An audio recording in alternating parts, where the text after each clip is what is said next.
বসন্তের শুরুতেই যেন শিমুল গাছগুলো টকে লাল রঙে ফুটে উঠেছে। এই শিমুল ফুল দেখতে দূর দূরান্ত থেকে দর্শনার্থী এসে ভিড় করছেন। বসন্তের শুরুতেই গ্রাম বাংলার মাঠঘাট, নদীর পাড় ও জনপদে ফুটে উঠেছে শিমুল ফুল। টকটকে লাল রঙে ছুঁয়ে গেছে উঁচু শিমুল গাছের ডালপালা। পাতা ঝরে খালি ডালে থাকা এই ফুল দূর থেকেই নজর কাড়ছে পথচারীদের। স্থানীয়রা জানান, প্রতি বছর ফাল্গুন ও চৈত্র মাসে শিমুল গাছে ফুল ফোটে, প্রকৃতি করে তোলে রঙিন ও প্রাণবন্তর। মৌমাছি এবং বিভিন্ন পাখির কোলাহলে মুখরিত হয়ে ওঠে গাছের চারপাশ। অনেকেই শিমুল ফুলের ছবি তুলতে ভিড় করছেন গ্রামীণ সড়ক ও খোলা মাঠে। পরিবেশ প্রেমীরা বলছেন, আমি হাতিয়া ইউনিয়ন থেকে এসেছি, উলিপুর উপজেলা।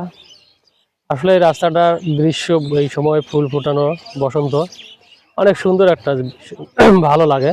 বা এখানে আমি যেটা দেখতেছি অনেক আজকে দীর্ঘ অনেক দিন থেকে প্রায় অনেক অনেক প্রতিভা লোক এখানে আসে বিনোদনের জন্য। বাসা এখানেই উত্তর সাদুল্লাহ। আসলে কথা হচ্ছে, এই দেখেন গাছে অনেক ফুল, এটা হচ্ছে শিমুল ফুল। এটা দেখতে অনেক সুন্দর। সেটা হচ্ছে এখন চলছে, বসন্ত চলছে। আসলে বসন্ত হচ্ছে বাংলাদেশের অন্যতম একটি ঋতু। এই ঋতুকে রাজা বলা হয়ে থাকে অনেক সময়। সেটা হচ্ছে ফাল্গুন ও চৈত্রের এই ঋতুকে ভালোবাসার অনেক ভূমিকা রাখে। সেক্ষেত্রে দেখা যাচ্ছে আমরা ফোনে দেখি প্রতিনিয়ত এখানকার দৃশ্য। অনেক অনেক আসে, অনেক দূর দূরান্ত থেকে অনেক ভাইয়েরা আসে, অনেক আপুরা আসে বিভিন্ন সাজে, তারা ছবি তোলার জন্য আসে।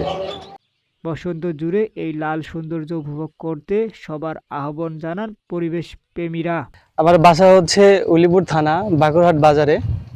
তো আজকে আমি এখানে শিমুলতলায় এখানে আসছি। এখানে এসে দেখি অনেক মনোরম পরিবেশ। আপনার হচ্ছে অনেকেই ফেসবুকের মাধ্যমে, মাঝে মাঝে ইউটিউবেও তো দেখতেছি। তবে জায়গাটা অনেক সুন্দর। এখানে আসার পরে বুঝতে পারলাম যে আসলে জায়গাটা অনেক সুন্দর। আপনারা চাইলে সবাই আসবেন, ঘুরে যাবেন।